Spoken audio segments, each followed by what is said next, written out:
Thank you for joining me today. My name is Terry Wells with Women Breaking Barriers, and today I have someone that I am super excited to introduce you to. Her name is Dr. Pamela Borges, and she is from Cape Verde.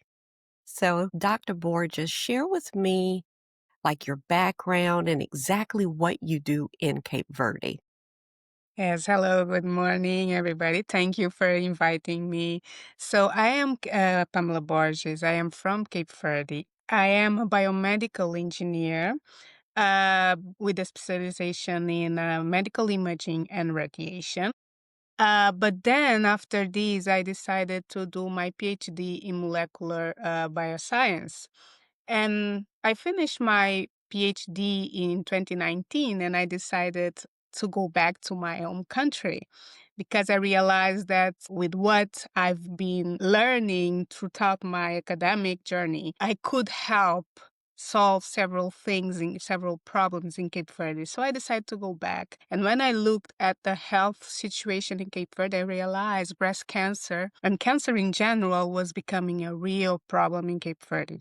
So, just to have an idea, now cancer is the second cause of death in Cape Verde. And breast cancer specifically is the main cause of death, cancer death among women. So, I decided that it was important that these ladies had access to diagnosis, have access to better health care in cancer because cancer is a very difficult and complicated disease that demands a lot from the patient. So I decided to start fundraising and gather funds to create a molecular biology lab in Cape Verde to not only implement diagnoses that are important for these ladies to have timely results, but also to start doing cancer research, identifying, okay, what's going on? What are the characteristics of these cancers that are appearing in Cape Verde? What should we invest on so that this can get better? So that's so far what I've been doing for the past 5 years, basically creating a molecular biology lab, not only to promote diagnosis, but also cancer research in Cape Verde. Wow. So, needless to say, you don't have a lot of free time. Actually, no. Actually, I wish I had, but it's a great cause, and especially because it's in the hospital setting, right? You get to see what to experience also what these ladies goes through. So, for me, it's something that must be done, and I do it with joy because I you are impacting, you're bringing, you're gathering everything that is important to improve these people's lives. So it's fine. Even if I don't Okay. have much of time, it's fine. I know that someone will benefit from it. So, yeah. Yes.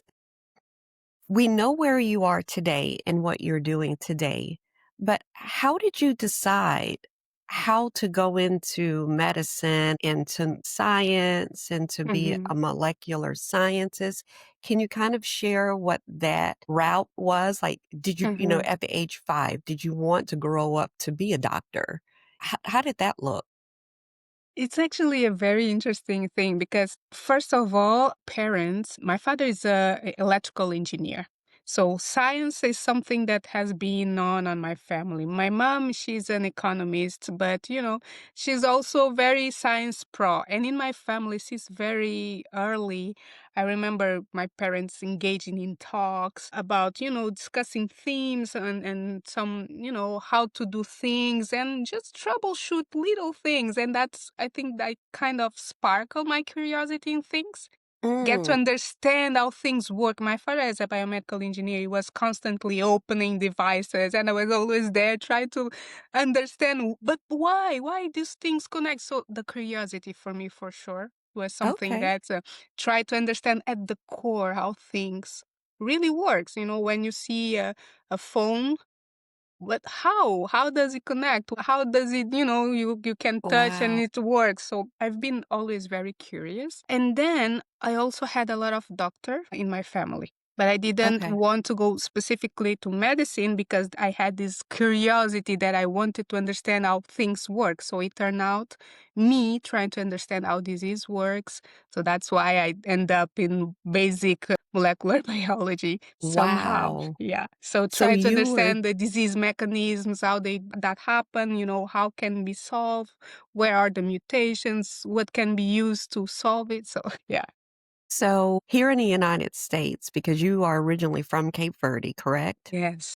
And for those who've never heard of Cape Verde, Mhm. it is the closest island, closest African country to the United States, and it Mhm. comprises of 10 islands, 9 of which are inhabited, correct? Yes, Okay. correct. And so here in the United States, children, I believe once they get into like middle school, sixth, seventh, Mhm, eighth grade, all the way up to high school, they take a course of science courses, right? mhm, mhm, So I loved science. I mhm. loved, loved, loved it. I don't know if I made an A, but in every class, but it's probably safe to say with you, you probably A science, every science class you ever had, right? Yeah, I would say so, Yeah. because I really wanted to understand everything. Oh my gosh, that is such a natural curiosity. Mm, And it's just a blessing to hear that that was the curiosity that you had as a child. Your mhm. parents, both helped support that curiosity, Yeah, and here you are today, yes. and you are a change maker for the women in Cape Verde, for Thank the you. citizens of Cape Verde. So, I Thank know you. your parents are super proud of you. Thank you. Thank you very much. But Great. actually, that's something that is I felt made a difference because I feel Hmm. like a lot of children may be curious, but if they are not triggered, they are not exposed, maybe this curiosity can die throughout the path, or they can go somewhere else. So I feel that sometimes our kids needs to be exposed to this. When you talk about science, what is science? They get to Hmm. see the thing actually, they get to try the things. That's something that I feel like it's important. Schools, because when you are from a low resource settings, maybe schools don't have all the takes to expose these kids. There is classes, yeah, you go to the class, you understand how things work, but being exposed, showing people, the kids doing experiments, all this is important to trigger. And yeah, it's really important. So yeah. It's interesting that you mentioned the science experiments because I remember Mm. my high school, shout out to DM Thurl High School, Mhm. Southwest Atlanta, Panther Trail. My science teacher was Mrs. Henrietta Davis. Mhm. And I remember her to this day. She was about yay tall, wore glasses. She was very strict in class, but her class was probably one of the ones that I looked forward to because I Mhm. enjoyed like dissecting the starfish. And Mhm. and I think that was the first, experiment that we did, and I actually cried because I had to cut it open. I'm like, "No, I don't wanna do this." Yeah. And then next dissecting a frog and stuff like that. Mhm. And I remember my parents supported me in Yes. science projects, science fairs, and all of Yes. that. So where you are today, if there are parents looking at this, what advice would you give them to help support their children who may have an interest in science? Yeah, first I would say observe. Observe what are the kids' interests. Is it information? Is it tech? Is it basic science? Because I feel it should not be forced.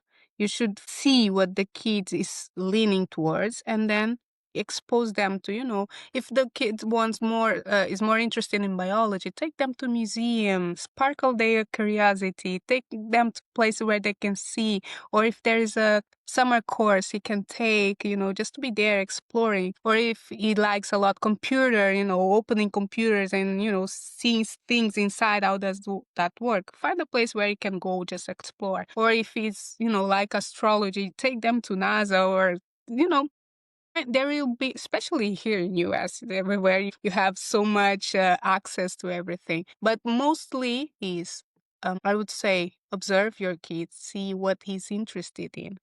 And it's also okay if it changes throughout the life. But the important is that every time there's a sparkle of interest, of curiosity, try to feed it, take them to places where they can see and realize how it works. If that is really what they want to, that's really important. So that whenever they grew up and they choose a career, they do that with passion. Because, you'll stay in one path for a long time. You can always switch. Yeah, it's fine. But it's important. So whatever you do it with passion. So it doesn't become a burden. Because if it becomes a burden, it's difficult not only for you, but at a certain point you lose interest. So it's not sustainable. Yeah, that Okay. would be my advice. Okay. That's very good advice. Thank you for sharing that. So you have your PhD, but Hmm. let's talk about how did you get there? Like what was your educational background? Hmm. Like, I mean, so did you know that you wanted to go into molecular science when you were in college? Like, share with us how Hmm. that progressed. Yeah. So for me, it was a little bit discovering throughout the path because as a biomedical, my bachelor is biomedical engineer. And the biomedical engineer, it gives you a very broad spectrum. So you know how to do informatics, you know how to do coding, you know how to do a little bit of biology, a little bit of medicine. So the specific course, biomedical engineer, was great for me because I could, at a very basic level, have an idea of different spectrums in science, different places where I could invest my time. And biomedical engineer is basically supporting doctors, could be in creating diagnosis tools, creating more treatment tools.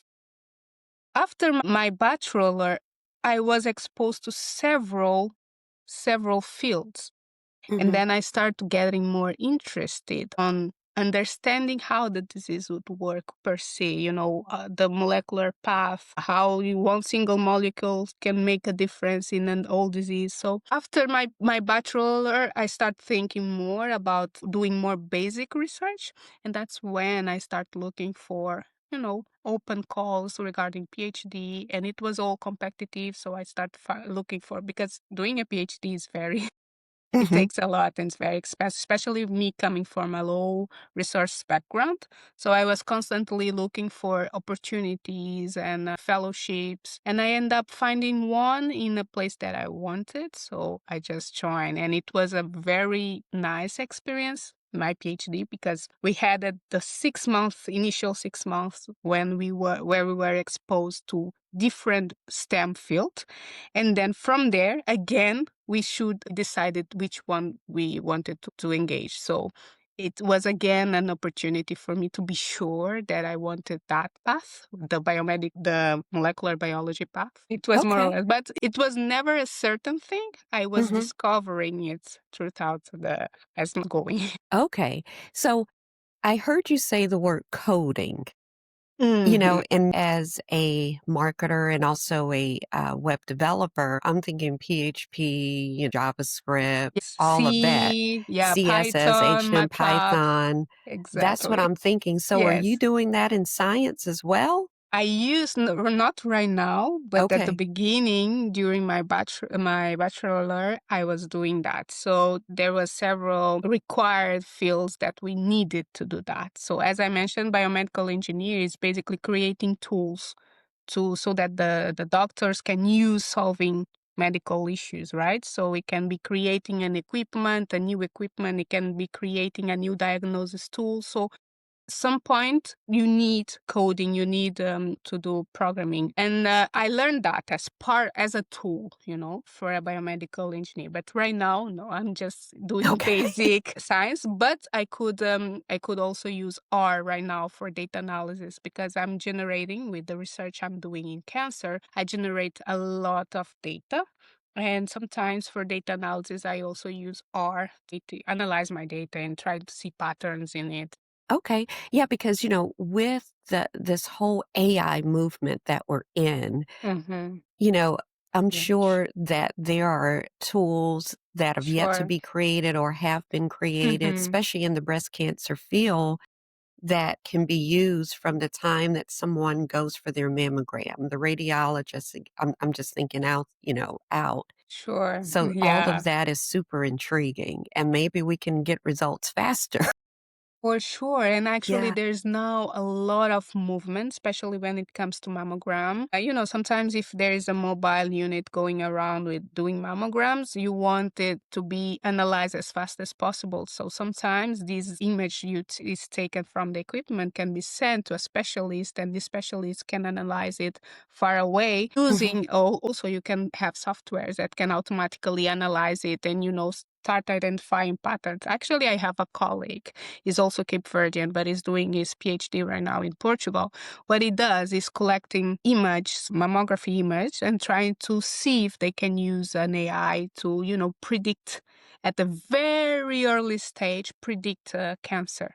And more than that, see if there is any correlation regarding different subtypes of breast cancer and the image they get from this analysis. So yeah, for sure. Wow. Yeah, a lot. Wow. AI is opening so many doors. And if we get to prove that they are indeed efficient and can be indeed used in, for the diagnosis, which is a more serious, we need to be sure that it's very effective.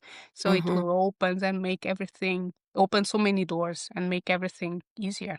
Wow. So that would help women who have gone for a mammogram to definitely get their results a lot quicker, right? Yes, for Like, sure. you and I have a mutual friend, the Yeah. Beautiful Gate Cancer Support and Resource Center, and they work with a 3D mobile mammography unit Mm-hmm. Mm-hmm. who is able to get those results to the women within 24 hours, right? Yes. Yeah. But That's for great. people like me who are in go to an imaging center, Mm-hmm. it still may be I've never experienced getting results in 24 hours, so that's a Mm-hmm. blessing, right? Yeah, for sure. For That's a sure. blessing, and to know that AI can potentially speed up that process for those of us that go to the imaging centers, we sit there for an hour, 2 hours, Yes. 4 Yes. hours, because some of us Black women have dense breasts, Mm-hmm. and we hate getting the call back, so this is a time to, like, really embrace Yeah. AI and mammograms and all of that. Yeah. But is it safe to say that if that is proven, that that will not replace having to get a biopsy No, if something is detected or yeah, I would always go for also a biopsy because Mhm, that they are complementary, but you need to prove per se that the mass that you are seeing through that image is indeed with malignant cells. So mhm, biopsy for sure, it's an additional thing to be done for sure. Now, it's important more on when you do screening, that something is not right, especially at the early stage, the being able to identify small things at a very early stage with a high potential too. And then you need to prove doing additional things to prove, this is already a very important thing, but you need to be sure. That's why I keep saying that, for instance, AI is important, but it's also important to be sure of their efficiency. So we need mhm, clinical studies to, make sure they are indeed efficient, detecting correctly the cases. So I think that this is where scientists would intervene, like to do studies, pilot studies, to really understand if the detection that these AIs are doing, analyzing these mammograph images, are mhm, indeed, the results are indeed efficient. And for that, you would need additional tests and then prove that they did the right reading or they predicted correctly. So I think it's missing, I would say, a clinical study there, just to prove their efficiency before, rely 100% on AI. That's why for mhm, sure, it opens a big door, a very important one. okay. And I just heard you talk about clinical trials, right? So, of Yeah. course, my mind is racing. So, what is the role of a molecular scientist in a clinical trial? Yeah. It I mean, because depends we on. hear about them all over the United States, Yes, right? yes. It depends on the type of studies you do. Right Mhm, now, here, for instance, this specific one that we are talking, right? A woman goes, do mammographs, a lot of Imagine we have in a day 100 women doing mammographs, right? So these images that we capture, they can be sent to a specialist that, is well trained and will say, this one it has, this one is not. But then imagine you substitute this professional to AI software, let's say, to make this analysis automatically. All right, it's very important because it would be fast and blah, but we need to make sure that this AI is really well trained and the result is given is indeed correct. So that we would put, for instance, a clinical trial where we would compare these results with also the results of well-established diagnosis tests like biopsies, for instance, right? And then we Mhm. compare the results that is being given by AI and this well-established diagnosis and then to check the efficiency. Now, imagine that we are trying, for instance, new medicine. They imagined a group of scientists came up with a formula that could be potentially be very important for, I don't know, maybe breast cancer. So Mhm. before we make sure that the patients are taking that formula, we need to be sure that they are indeed important. A molecular biologist would play a role in different levels, can be assisting on understanding how that formula would impact the impact it would have specifically in the body of the patient. There's several, because there are clinical trials that are more drug and treatment based. There are clinical trials that are more on the diagnosis based. So it depends on the type of research you're doing. But for sure, yeah, it will. There is several levels where the molecular biologists could take part. Because I'll be honest, going back to the Tuskegee experiment decades ago here in the United States, a lot of African Americans have mixed feelings, or a lot of minorities here in the United States have mixed feelings about clinical trials, right? Mm. And I think our US population in general does. Some people look at, Mhm. "Oh, no, you're not going to, I'm not gonna be a guinea pig, for these Mm, experiments that you're doing. We mm, don't even know if they're safe." And we saw a lot of that come out, in 2020 during the pandemic. mhm, So what advice would you give to someone who really doesn't understand the importance of a clinical trial? You know, in mhm. terms of whether or not to participate, and how, as a molecular scientist, could that perception of a clinical trial be improved? It's a very tricky question because why? Because we are talking about trials, right? Mhm, Trials, you're trying when you are doing clinical trials, you are trying to prove that that thing is effective, right? It can go right, but it can go wrong. So mhm, you still don't know very well. You're still trying to understand fully the impact that what you're trying is going to take on the body. Not only for the disease per se, but it will have any collateral damage or a collateral effect on the person. So it's still a trial. So the first thing, when a person decides to engage in a clinical trial, it's important for him to know that, for the person to know it's a trial. The scientists are still trying to figure out if it will be successful or not. Obviously, there are several studies that they do before, bench studies that have been shown that could be effective. But now there's the second step where they will be tried on humans, right? mhm, But we need to, I feel, clinical trials always are essential for any drugs, anything needs to go through clinical trials. It's part of it's part of the science and it has been done for a long time. So what we can do as participants is make sure of that the consortium that is doing the clinical trials is, you can trust on them, is ethic approval for that. You make sure that everything is being controlled, that there are authorizations to do that. Regarding participating or not, mhm, that is really a very personal decision, but it's important to make sure that it's a trustworthy mhm, clinical trials done by good scientists in a very responsible environment and clinical research center. That would be the things. But they have been there running for a long time. mhm. Every drugs we take today, they at a certain point went through clinical trial as well. So yeah. Okay. Yeah, because even I think it was on Good Morning America either this week or last week. Mm, They were talking about this rage with all of the GLP-1 weight loss mhm, drugs that were, I mhm, believe, originally created for diabetics, right? yeah, And they were saying that, even they had clinical trials. mhm. So, this is very interesting, very Yeah, interesting. it is.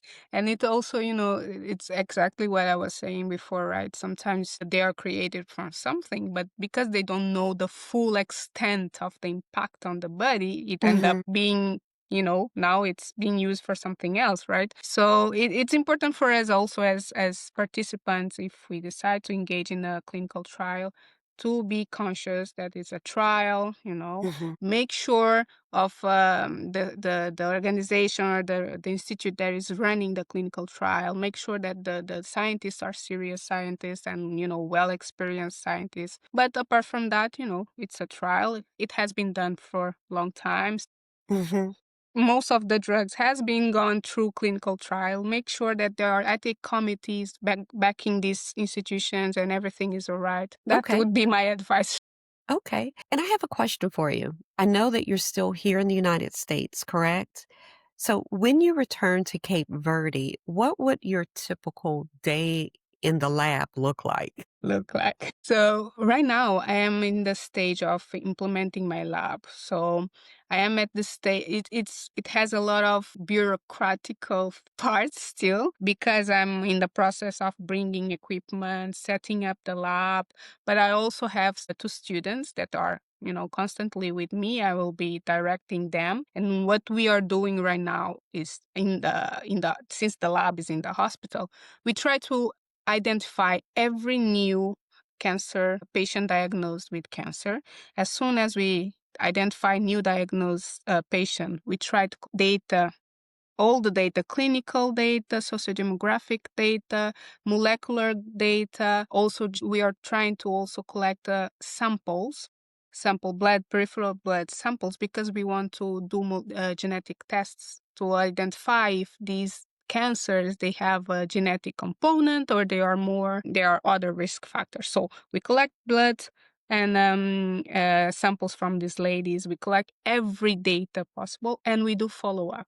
So right now we are creating a database from all diagnosed patients. Right now, breast cancer patients. Right now we have a database that has around 700 to 800 patients in it. So we are using this data to analyze them and try to understand what are the patterns of breast cancer in Cape Verde. Aside that, we are also trying to set up a biobank in Cape Verde. So every woman that, throughout the therapeutic process, they end up doing mastectomy. We go and try to collect part of these breast cancer tissues and store them. So whenever we need, we can, use to do further tests. Wow. Basically, right now at this point, I think there are several parts that we are trying to implement. So in the future, I hope near future, we can start indeed doing our research. On the diagnosis side, we right now there is immunohistochemistry, which is a basic technique that we help implement recently. So we are Mhm. in connection with the pathology unit, but we are also now starting a new diagnosis, which is basically for colorectal cancer as well. We are trying to identify somatic mutations in colorectal cancer. And why is this important? Because it will give the oncologist the information of which therapy to apply, which therapy will be more efficient for the colorectal patient. Wow. So depending on the mutation that we identify on this specific diagnosis, the oncologist know which treatment would be more efficient. So we are trying to implement several diagnoses and not restricting just for breast cancer because we have a Mhm. lot. My intention since the beginning was capacity building, create a space that we can afterwards, increase the amount of diagnosis we do. So it's part research, but also part Mhm. diagnosis, and also writing papers, data. When you have a lot of data, the importance of having a lot of data is that you can analyze in different angles Mhm. depending on the answer you want to get, depending on the question you have. So yeah, that's more or less the day. Okay. Yeah, because I've actually read your paper. So, how difficult is it to as a molecular scientist Hmm. to gather the data, Yes. write the paper, and then submit it? Yes. Because I'm sure that there's a process with you being in Cape Verde, based Hmm. in Cape Verde. Hmm. So, do you have to publish it there and then publish it here with INH? What does that process look like? So, despite being a molecular biologist, so because research in Cape Verde is at the very beginning, so it's starting now. It's not something that has been running for a long time. Mhm. It's a very recent thing. So, you end up doing everything basically, from collecting the data, from analyzing the data, from writing the paper, from publishing it. And I think it's very important for me because I did fundraise. So, and I have students with me, they help me with the data collection, like going actually to the oncology unit, because the data is not digitalized. We are at that stage. You don't have the Mhm. data all digitalized. You just go to the computer and gather them. So we are at the stage where we need to take the papers one by one and digitalize everything. So I have my students. Yes, I have my students doing that. And they are great with setting the old databases. And then me, from those databases, I start analyzing them depending on the scientific question I have, like what is the most, I don't know, most prevalent breast cancer subtype, or what is the risk factor that may be contributing for this situation of breast cancer, for instance, because we have been also applying questionnaires to all these ladies, doing surveys to all these ladies to try to understand if they are risk factor, if it's the number of kids, if it's the duration of breastfeeding. So we've been applying surveys as well. So as when we get all this data, it's a matter of analyzing and then writing those papers and submit it to international journals. A lot of them decline because I've had sometimes an answer like, it's a very nice research, but Cape Verde is very tiny and it's not important for us. So you'll find yes, yeah, yeah, there is that as well. But I think the most important for me is generate knowledge. We need Mhm. to generate knowledge to understand what is going on in Cape Verde when it comes to cancer. So we Mhm. get to see the picture and see where to act and how to help solve, if not solve, make it better, make the situation better. Wow. Wow. I am just so impressed by you. We Mm. met July 11th here in Atlanta because you are a Mandela Washington Fellow. Yes. T- tell me about that program. Like, how competitive is it? I know that, and correct me if I'm wrong, I think there's 700 per year. Yes, I think this year were less. This year, I think it was more or less 700, but before it was more. But yeah, it's a very competitive program where you have leaders from all over Africa applying for this opportunity to be here, learning about leadership, learning about the best way to implement their ideas, implement their vision, how learn best ways to, make it happen, because when we are in Africa, there are not only the problems, but there are the problems of not having enough to implement the ideas we have, So coming here is important because we get to make a lot of network, which is also important because sometimes there are common interests, right? Mhm. But not only the network, learning how to be a leader, how to, go through the barriers. And it's a very inspirational program because, you get to know the whole movement that is going on back home that you don't see because, everybody's in Yeah. their corner, but you get to see that people are, bubbling, people want to do things. And second, we get to have the tools. So whenever we Mm, go back, our mind is expanded. So we know, okay, maybe there's this other possibility. Maybe I can try this other way. This is not working. Maybe let's go back and yeah. So it's a very interesting and very, for me, it was really a game changer. okay, excellent. So, one last question. For there is a college student who Mhm. may look at your episode, they're interested in biomedicine. What advice would you give him or her in terms of mentorship, their Mhm. career trajectory, Mhm. education, internships, fellowships? What advice would you give them? Yeah, actually, it's a very nice question because me as I've always been a very introvert person throughout my academic journey, and I felt like it may have impact. So I would tell them to allow their curiosity to surface, be curious, don't ask question. The old science, even us right now, when we do science, we are trying to make question answer have answers. We are ignorant and regarding one thing, one specific things, and we are trying to understand. It's okay to not know, just answer, try to understand things, look for, depending on your interest, can be in different fields, but depending on their interest, talk to people that have been there for a long time doing that work for a long time, try to understand what they do with their background, the type of work they do, just for you to really be sure that that is what you want to do, you know?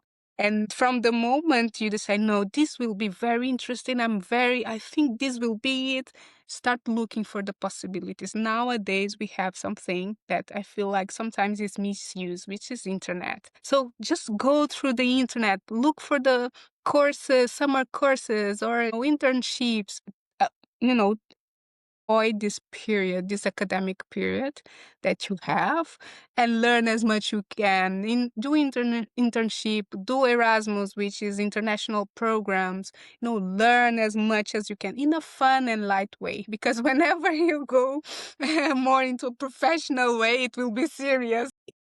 At this point, just try to learn as much as you can. Ask question, email, famous person that you know in the field, and you're curious, email them. Don't be afraid. They may see your email, they may not, but they may. There's also, yeah, that's So, for what that I would. college student who just heard that, Mm, or that person who's pursuing your PhD, are mhm. you looking for interns from the United States to come help you in Cape Verde? Yeah, I mean, honestly, in Cape Verde, there's so many, especially if people that are interested, college students that are interested doing research. I mean, in Cape Verde, there's plenty of opportunity and where you can, go and do your research. If research is what you want to do, it's just a matter of creating a scientific question and try to see how to answer that question. In Cape Verde, there's a lot of niches and open questions to be answered. So I would be more than more than happy to receive students there and Okay. do projects for sure. Nice. Okay, and that one last tourism pitch. Explain the beauty of Cape Verde. I'm biased. I'm very biased, but Cape Verde is a very beautiful country, very peaceful, very welcoming people. The culture is awesome, a lot of music, friendship. But when it comes to landscape, you can find everything. You can find white sand beaches, you can find huge mountains if you like to do hiking, a lot of nautic sports because, we are islands, scuba Nice. diving, it's a very beautiful place, worth exploring for sure. Okay, so doing an internship in Cape Verde sounds good to me if I was Yeah, it at that sounds like, page, yeah. at that stage. Well, great. Well, thank you so, so, so, so much for joining me today. Thank you for having me. I am just so impressed by your career and what you're Thank doing you. because you're doing it for a very good cause. Thank Breast you. cancer is near and dear to my heart for various reasons. Mhm. I have family members, friends, high school classmates who've been impacted by it, Mhm. and I think that's where we bonded Mhm. initially, was over that cause of Mhm. breast cancer. So thank you for everything that you're doing, and Thank I you. look forward to seeing where the future takes you. Yeah, for sure. And thank you very much for having me, for giving me the chance to share a little bit of my path. I hope we can see each other in more in the future. Yes, I do too, hope so too. Thank you. Thank you.